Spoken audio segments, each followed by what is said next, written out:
जय हिंद दोस्तों। आशा करता हूँ आप सब अच्छे होंगे, आपका दिन मंगलमय हो। मैं आपको जैसे कि 500 प्लस क्वेश्चन सीरीज़ करा रहा था, उसका भाग 5 लेकर आया हूँ। तो हम शुरू करते हैं। क्वेश्चन नंबर 16, भारत के संविधान की निम्नलिखित में से कौन सी एक अनुसूची में दल बदल विरोधी कानून विषय का प्रावधान है? विकल्प है दूसरी अनुसूची, पाँचवीं अनुसूची, आठवीं अनुसूची, 10वीं अनुसूची। तो इसका उत्तर क्या हो जाएगा? इसका उत्तर हो जाएगा 10वीं अनुसूची। ये जो है ये 52वें संविधान संशोधन के तहत 1985 में जोड़ी गई थी 10वीं अनुसूची। अगला प्रश्न, सोरा साल्टपेटरी जो बारूद बनाने के काम आता है का रासायनिक नाम है? सोरा साल्टपेटरी जो बारूद बनाने के काम आता है उसका रासायनिक नाम क्या है? विकल्प है potassium chloride, potassium sulphate, potassium nitrate, potassium carbonate. तो इसका उत्तर क्या हो जाएगा? पोटेशियम नाइट्रेट, जिसका रासायनिक सूत्र होता है KNO3। अगला प्रश्न, कौन सी गैस पौधों के भोजन बनाने की प्रक्रिया का एक गौण उत्पाद है? मतलब कि पौधे किस गैस के द्वारा अपना भोजन तैयार करते हैं? विकल्प है hydrogen, oxygen, nitrogen, carbon dioxide. तो इसका उत्तर हो जाएगा ऑक्सीजन O2। ठीक है दोस्तों। अगला प्रश्न, गुप्तकालीन हिंदू धर्म के दो प्रमुख देवता कौन हैं? तो गुप्तकालीन हिंदू धर्म के दो प्रमुख देवता विकल्प है राम एवं कृष्ण, शिव एवं विष्णु, ब्रह्मा एवं विष्णु, शिव एवं राम।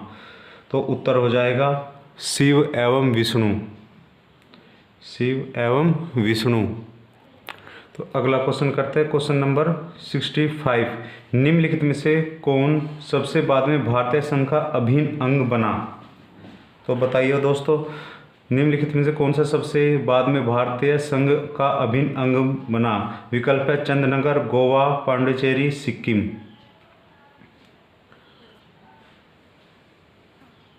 तो इसका उत्तर हो जाएगा गोवा। गोवा कब बना था इनमें से? तो गोवा बना था 1987 में, 1987 में। मैंने आपको ये पहले भी बताया था। सिक्किम कब बना था? सिक्किम बना था 1975 में, 1975 में 36वां संविधान संशोधन के तहत। ठीक है दोस्तों, सॉरी 36 नहीं, 22वां संविधान संशोधन था, 22वां संविधान संशोधन 1975 22वां संविधान संशोधन के तहत बना था। आपसे पूछ लिया जाए कि मूल संविधान में कितने राज्य और कितने केंद्र शासित प्रदेश थे? तो दोस्तों मूल संविधान में 14 राज्य और 6 केंद्र शासित प्रदेश थे। 6 केंद्र शासित प्रदेश थे। अगला प्रश्न करते हैं, किस राज्य का सचिवालय भवन राइट्स बिल्डिंग के नाम से जाना जाता है? किस राज्य का सचिवालय भवन राइट्स बिल्डिंग के नाम से जाना जाता है? विकल्प है गुवाहाटी, महाराष्ट्र, पश्चिम बंगाल, उड़ीसा। गुवाहाटी, महाराष्ट्र, पश्चिम बंगाल, उड़ीसा। तो उत्तर क्या हो जाएगा? इसका उत्तर हो जाएगा पश्चिम बंगाल। ठीक है दोस्तों। अगला प्रश्न करते हैं, निम्नलिखित में से कौन सा देश यूरोपीय संघ का राजनीतिक भागीदार है? निम्नलिखित में से कौन सा देश यूरोपीय संघ का राजनीतिक भागीदार है? विकल्प है पाकिस्तान, नेपाल, बांग्लादेश, चीन। तो इसका उत्तर हो जाएगा चीन। यदि आपसे पूछ लिया जाए कि यूरोपियन संघ की स्थापना किस वर्ष हुई तो यूरोपीय संघ की स्थापना सन 1958 में हुई थी। और वर्तमान में इसमें कितने देश है? तो वर्तमान में इसमें 28 देश है। 28वां देश कौन सा बना था? तो 28वां देश क्रोएशिया बना था। इसका सदस्य 28वां देश। और इसका हेडक्वार्टर पूछ लिया जाए तो हेडक्वार्टर हो जाएगा ब्रुसेल्स में, ब्रुसेल्स। अगला प्रश्न, द मास्टिक मेजर के लेखक कौन है? द मास्टिक मेजर के लेखक कौन है? विकल्प है खुशवंत सिंह, VS नौपाल, मूलपराज आनंद, कोई नहीं। तो दोस्तों इसका आंसर हो जाएगा VS नायपॉल। VS नायपॉल इस पुस्तक के लेखक है। इन वी.एस. नायपॉल की अन्य पुस्तकों में कौन सी आ जाएगी? ए हाउस फॉर मिस्टर विश्वास, ए हाउस ऑफ मिस्टर विश्वास,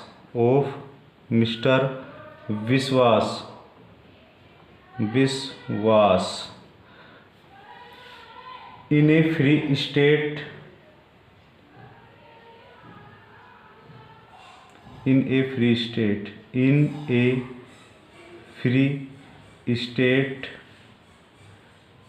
ए band in the river, a band in the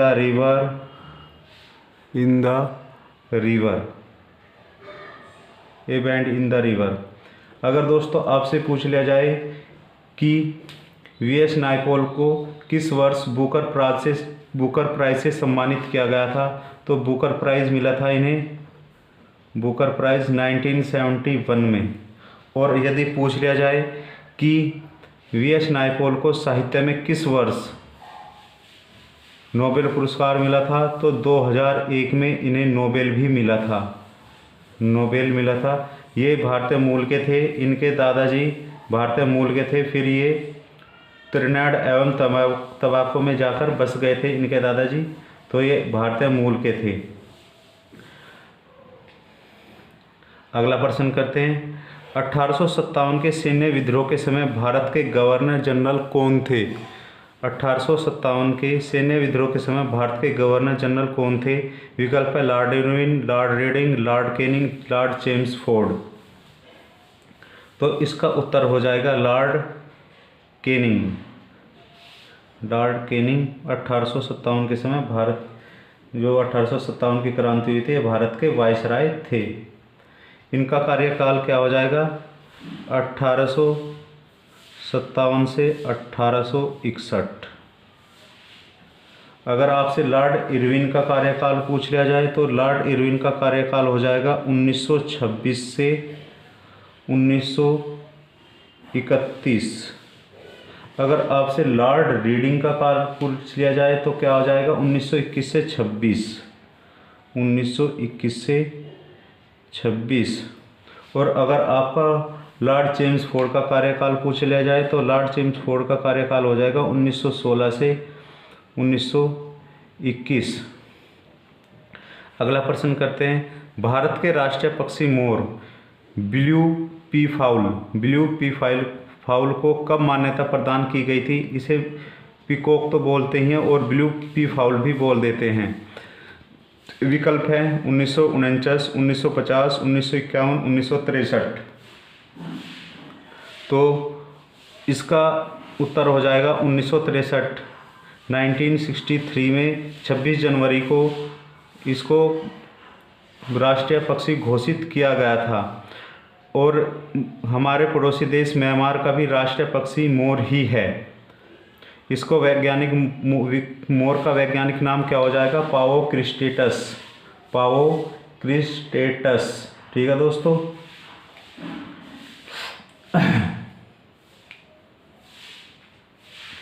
अगला प्रश्न करते हैं, बुखारेस्ट किस देश की राजधानी है? बुखारेस्ट किस देश की राजधानी है? विकल्प है यूएसए, स्पेन, पुर्तगाल, हंगरी। तो दोस्तों बुखारेस्ट किस देश की राजधानी हो जाएगी? हंगरी की। अमेरिका की क्या हो जाएगी? यूएसए की हो जाएगी वाशिंगटन डीसी। स्पेन की राजधानी क्या हो जाएगी? स्पेन की राजधानी हो जाएगी मैड्रिड। पुर्तगाल की राजधानी क्या हो जाएगी दोस्तों? पुर्तगाल की राजधानी हो जाएगी लिस्बन। अगर आपसे पूछ लिया जाए लेबनान की राजधानी क्या है? लेबनान की राजधानी क्या हो जाएगी? लेबनान की राजधानी हो जाएगी बैरूत। ठीक है दोस्तों। अगर आपसे पूछ लिया जाए फिजी की राजधानी क्या होगी? तो फिजी की राजधानी होगी सुवा। अगर आपसे पूछ लिया जाए स्विट्जरलैंड की राजधानी क्या होगी? तो स्विट्जरलैंड की राजधानी होगी बर्न। ठीक है दोस्तों। अगर आपसे पूछ लिया जाए कि ऑस्ट्रेलिया देश की राजधानी क्या है? तो ऑस्ट्रेलिया की राजधानी होगी कैनबरा, जो कि बुरुंजगी नदी के किनारे स्थित है। मुरुमजगी नदी के किनारे स्थित है। अगला प्रश्न करते हैं, भारत में पहला अंतर्राष्ट्रीय फिल्म समारोह किस वर्ष मनाया गया था? भारत में पहला अंतर्राष्ट्रीय फिल्म समारोह किस वर्ष बनाया गया था? 1947, 1952, 1965, 1961। तो इसका उत्तर क्या हो जाएगा दोस्तों? इसका उत्तर होगा 1952 में, 1952 में भारत में पहला अंतर्राष्ट्रीय फिल्म समारोह बना था। ठीक है दोस्तों, पहला फिल्म समारोह यदि आपसे पूछ लिया जाए कि 1952 में कहाँ पे बना था, तो वो बना था मुंबई में, बॉम्बे में।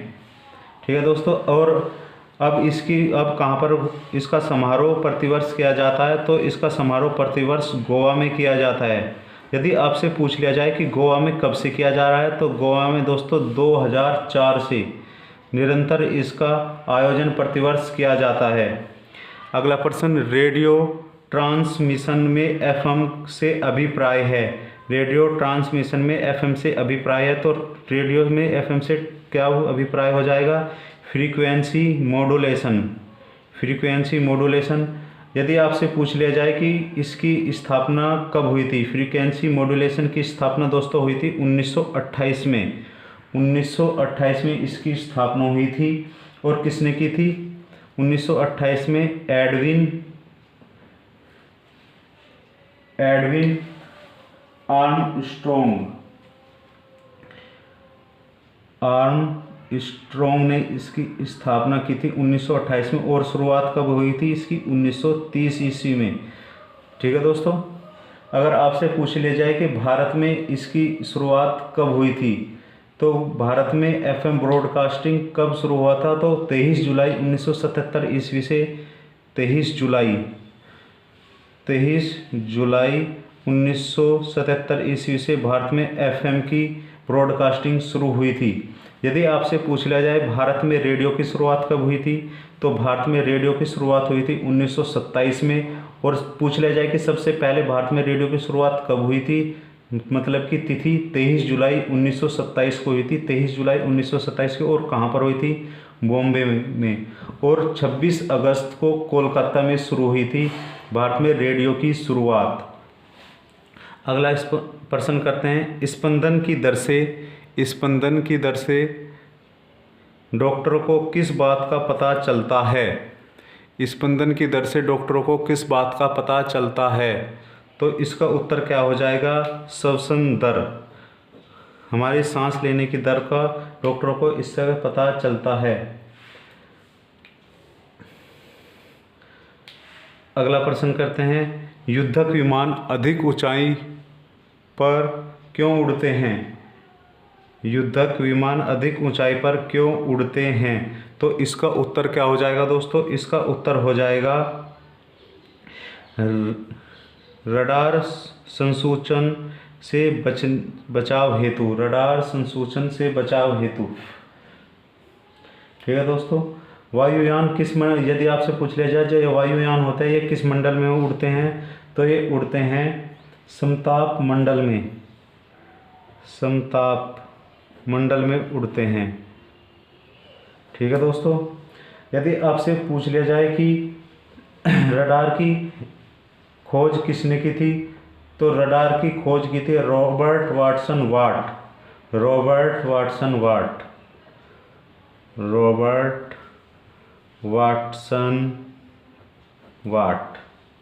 ठीक है दोस्तों,